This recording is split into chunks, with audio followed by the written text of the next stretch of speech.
ஒரு கூட்டு கிளியாக ஒரு தோப்பு குயிலாக பாடு பண்பாடு இறை தேட பறந்தாலும் திசை மாறி திரிந்தாலும் கூடு ஒரு கூடு என்னென்ன தேவைகள் அண்ணரை கேளுங்கள் ஒரு கூட்டு கிளியாக ஒரு தோப்பு குயிலாக பாடு பண்பாடு இறை தேட பறந்தாலும் திசை மாறி தெரிந்தாலும் கூடு ஒரு கூடு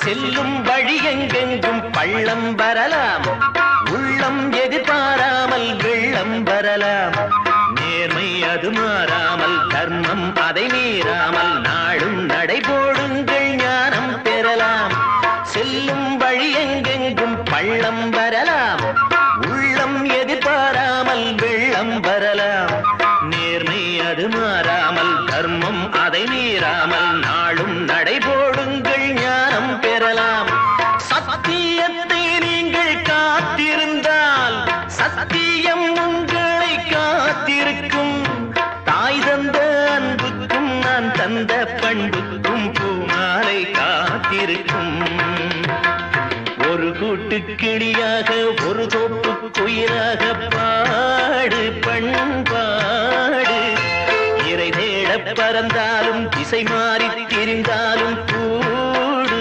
ஒரு கூடு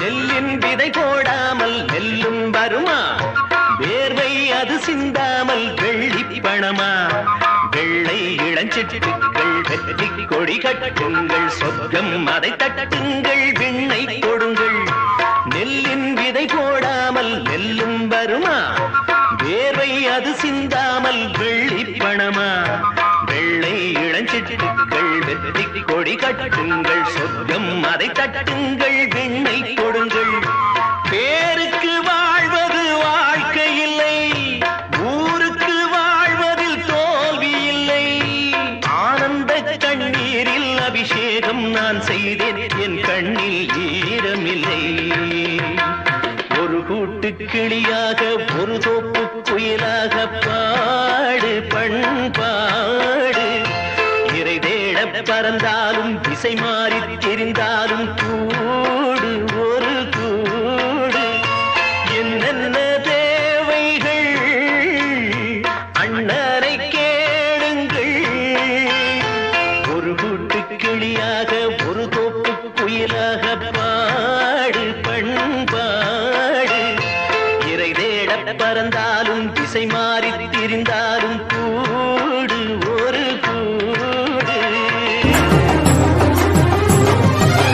வரியில வார்த்தை கொட்டு நல்ல வண்ண இசையில மெட்டுக்கட்டு அண்ணனின் புன்னகை தேனின் சொட்டு அவன் அன்பினை அள்ளிய கண்ணில் ஒற்று வரி புலி உடையில் இவன் தமிழழகே வங்க கடல் அழகே இவன் அளபெரிதே புன்னகை வீரனை பாருங்கடா எங்கள் மன்னவன் வீரத்தை பாடுங்கடா கண்ணிலே தீயினை முட்டுங்கடா எங்கள் காவிய வீரனை போற்றுங்கடா பெய்யும் மழை மழையே இவன் ஈர இதயம் பொங்கும் எரிமலையே இவன் செய்யும் உதயம் வேலு பிள்ளை பெற்ற பிள்ளை இவன் தேசத்தை ஆகின்ற வீர பிள்ளை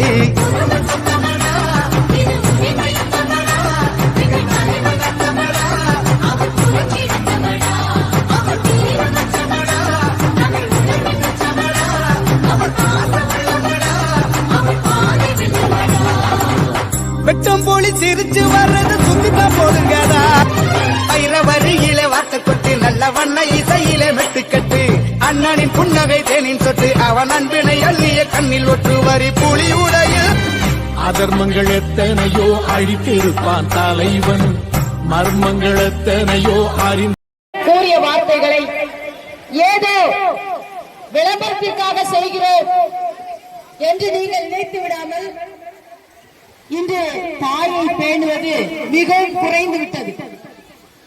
தாயை பேண தவறிய சமூகமாக நாம் மாறி நிற்கின்றோம். தாய்களை எல்லாம் காப்பகத்தில் விட்டுவிட்டோம். ஆனால் பொதிகை மலையில் புறப்பட்டு 3 மாவட்டங்களுக்கு அனைத்து விதமான நீர் தேவைகளையும் பூர்த்தி செய்யக்கூடிய உலகின் முதல் மொழி தோன்றிய இந்த மண்ணில் உலகின் முதல் மொழி தமிழ் தோன்றியதென்றால் அது பொதிகளிலே உற்பத்தியானதென்றால் அதற்கு முன்பே தோன்றியவள் இந்த தாமிரபரணி. மானுட சமூகம் உருவாவதற்கு முன்பே இயற்கை இங்கே இருக்கின்றது. திருக்கோயில்களை கட்டுவதில் முதல் ஆக்கிரமிப்பில் தொடங்கியது. ஆனால் அவர்களுக்கு தெரியாது இந்த தாமிரபரணி எனும் தாயை இந்த கோயிலை கட்டிய நம் முன்னோர்கள் நம் வாரிசுகள் வந்து அசுத்தம் செய்யும் என்று அறியாமல் இருந்து விட்டார்கள். அதனால் கட்டுப்பாடற்ற சுதந்திரமாக நாம் இந்த ஆற்றை பயன்படுத்துகின்றோம். அப்படி என்றால் நீங்கள் உங்கள் வருங்கால சந்ததிகளுக்கு தூய்மையான இந்த நதியை இந்த ஆற்று நீரை வழங்க வேண்டும் என்றால் நாம் அதை பாதுகாக்க வேண்டும். நமது வீட்டின் அனைத்து குப்பைகளையும் சுமக்கும் மிகப்பெரிய குப்பை தொட்டியாக இந்த நதியை மாற்றி வைத்திருக்கின்றோம் என்பதை நீங்கள் உணருங்கள். நமது வீட்டில் இருக்கக்கூடிய குப்பை தொட்டியில் காலை முதல் மாலை வரை குப்பையை கொட்டிவிட்டு இரவு அதை சுத்தம் செய்யும் போது எவ்வளவு அசுத்தமான வாடை வீசுகின்றது. அப்படி என்றால் பல ஊர்களில் இருந்து பல மாவட்டங்களில் இருந்து வந்து நாங்கள் கழிப்பு கழிக்கின்றோம் என்ற பெயரில் நதியில் நாம் போடும் இந்த குப்பைகள் எங்கோ ஒரு கிளையில் தங்கி ஒரு செடியில் தங்கி நாம் பயன்படுத்துகின்ற சோப்பு ஷாம்பு இவற்றின் கழிவுகள் தான் இன்று ஆற்றில் மணல் இல்லாமல் அகலியாக மாறி நிற்கின்றது.